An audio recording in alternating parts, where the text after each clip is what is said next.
Guys इस video में हम बात करने वाले हैं कि पासपोर्ट अप्लाई करने के लिए आपको किस किस डॉक्यूमेंट की ज़रूरत है। वो हम सारे देखने वाले हैं और हम ये पासपोर्ट सेवा की वेबसाइट पर देखने वाले हैं। तो आइए हम सर्च करते हैं पहले यहाँ पे पासपोर्ट सेवा। ये मैं वेबसाइट ओपन कर लेता हूँ। आप देखिए, मुझे थोड़ा सा स्क्रॉल करूँगा यहाँ पे।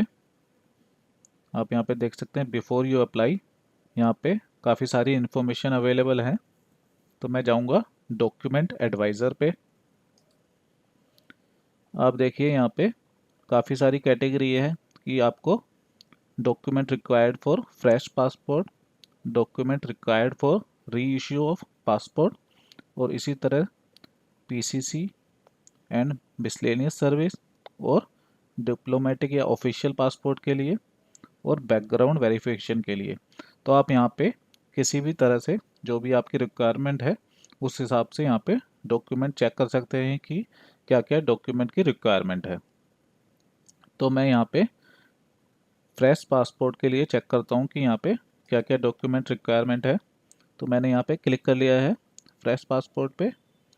तो आप यहाँ पे देख सकते हैं, अगर आपको तत्काल के लिए चेक करना है तो आप तत्काल पे क्लिक कर सकते हैं या फिर आप नॉर्मल पे। तो हम नॉर्मल चेक कर लेते हैं। आप देखिए यहाँ पे माइनर, एडल्ट और सीनियर सिटीजन। तो मैं यहाँ पे चेक कर लेता हूँ कि एडल्ट के लिए कितनी रिक्वायरमेंट है। ये देखिए यहाँ पे अगर आपको नॉन ईसीआर कैटेगरी या फिर ईसीआर कैटेगरी में बनवाना है तो उसके लिए आपको यहाँ पे ऑप्शन चूज़ करने पड़ेगा। तो नॉन ईसीआर कैटेगरी जो होती है, एक्चुअली ईसीआर बोलते हैं इमिग्रेशन चेक रिक्वायर्ड। तो गाइस अगर आपको अपना पासपोर्ट नॉन ईसीआर कैटेगरी का बनवाना है तो मैं आपको बता दूं, आपको 10th का सर्टिफिकेट की रिक्वायरमेंट होगी। इसके बिना आपका नॉन ईसीआर कैटेगरी का पासपोर्ट नहीं बन पाएगा। तो मैं यहाँ पे चेक कर लेता हूँ। यस, मुझे नॉन ईसीआर कैटेगरी का पासपोर्ट चाहिए। तो मैं यहाँ पे कंटिन्यू करके चेक करता हूँ कि क्या क्या डॉक्यूमेंट रिक्वायर्ड है। यहाँ पे आपको कुछ ऑप्शन चूज़ करने पड़ेंगे। तो अगर आप इस ऑप्शन में से किसी में भी बिलोंग करते हैं तो आपको यहाँ पे चेक करना है। अगर आप रेजिडेंट हैं जम्मू एंड कश्मीर के तो आपको चेक करना है, या फिर अगर आप नागालैंड के रेजिडेंट हैं तो चेक करना है। इसी तरह से आप देख सकते हैं, अगर आप इंडिया के सिटीजन हैं अदर देन बाय बर्थ तो वो आप यहाँ पे चूज़ कर सकते हैं। अगर आप गवर्नमेंट एम्प्लॉई हैं या फिर रिटायर्ड गवर्नमेंट ऑफिशियल हैं तो इस हिसाब से आप जो भी कर सकते हैं।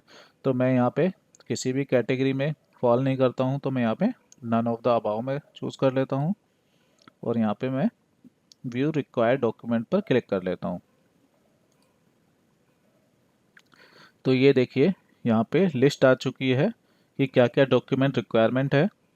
तो यहाँ पे है कि आपके प्रेजेंट एड्रेस के लिए क्या क्या रिक्वायरमेंट है। तो ये देखिए, आप वाटर बिल दे सकते हैं या फिर टेलीफोन बिल, इलेक्ट्रिसिटी बिल, या फिर ये income tax assessment order, election commission photo ID card, gas connection.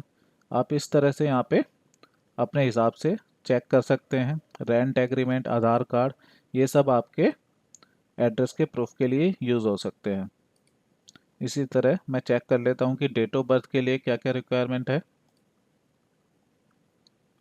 तो आप डेट ऑफ बर्थ के लिए बर्थ सर्टिफिकेट दे सकते हैं, या फिर ट्रांसफ़र स्कूल लिविंग सर्टिफिकेट, या फिर ये पॉलिसी बॉन्ड, और ये election photo ID, PAN card, driving licence, या फिर a declaration given by the head of the orphanage child care.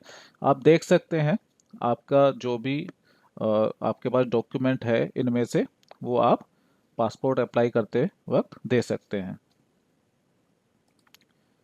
तो यहाँ पे आप देखिए कि document proof for any one of the non ECR. तो जैसे मैंने आपको बताया ही था, मैं एक बार यहाँ पे चेक कर लेता हूँ। तो गैस देखिए यहाँ पे जैसे मैंने आपको बताया ही था यहाँ पे देखिए all person having educational qualification of matriculation and above, तो आपको एटलीस्ट 10th के सर्टिफिकेट की रिक्वायरमेंट होगी अगर आपको अपना पासपोर्ट नॉन ईसीआर कैटेगरी का बनवाना है। तो गाइस इस तरह से आप जो भी डॉक्यूमेंट की रिक्वायरमेंट है वो आप यहाँ से चेक कर सकते हैं। हमने फ्रेश पासपोर्ट के लिए चेक किया था, अगर आपको किसी और कैटेगरी के लिए चेक करना है तो आप वो भी चेक कर सकते हैं। तो गाइस इस वीडियो में बस इतना ही, मिलते हैं फिर एक नए वीडियो में, तब तक के लिए धन्यवाद।